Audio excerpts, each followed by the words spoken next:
ప్రేక్షకులకు నమస్కారం. కరెక్ట్గా 4-5 రోజుల క్రితం అనుకుంటాను జగన్మోహన్ రెడ్డి సుప్రీంకోర్టులో వక్ఫ్ బిల్లుకు వ్యతిరేకంగా కేసు ఫైల్ చేశాడు. అంటే ఒక విధంగా బీజేపీకి ఎదురొడ్డి నిలవడమే అనేది అర్థమవుతుంది. సో దాని ఫలితమేనా మరి యాదృచ్ఛికంగా జరిగిందా తెలియదు. కానీ నిన్న ఈడీ జగన్మోహన్ రెడ్డి అక్రమాస్తుల కేసులో ఈడీ జగన్మోహన్ దాల్మియా అనే అతను ఆస్తుల్ని జప్తు చేసింది. దాదాపు 700 కోట్ల ఆస్తుల్ని జప్తు చేసింది. మరి ఈ రెండు సంఘటనలు చూస్తుంటే ఎందుకో కొంచెం నాకు అనుమానం అనిపించింది.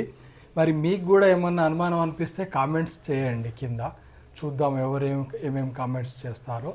అయితే ఇక్కడ మనం చర్చించుకోవాల్సిన విషయం ఏంటంటే 11 సంవత్సరాల నుంచి దాదాపు 10 సంవత్సరాల నుంచి అనుకుంటా, దాదాపుగా 10 సంవత్సరాల నుంచి రఘురామకృష్ణంరాజు లాంటి వాళ్ళు ఎంతోమంది ఎన్ని ప్రయత్నాలు చేసినా కదలని ఫైళ్ళు.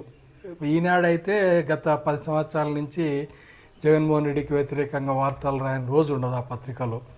అంత చేసినా కూడా ఎన్నడూ కదలని ఫైళ్ళు కేవలము అకస్మాత్తుగానే నిన్న కదిలినాయా? మరి ఎందుకు ఈ చర్య జరిగిందో నాకు కొంచెం అనుమానం అనిపిస్తుంది. ఎందుకంటే ఒకసారి ఢిల్లీ పెద్దల ప్రమేయం లేకుండా ఈడీ, సిబిఐ, ఐటీ సంస్థలు అంత తొందరగా రియాక్ట్ అవుతాయని నేను అనుకోను.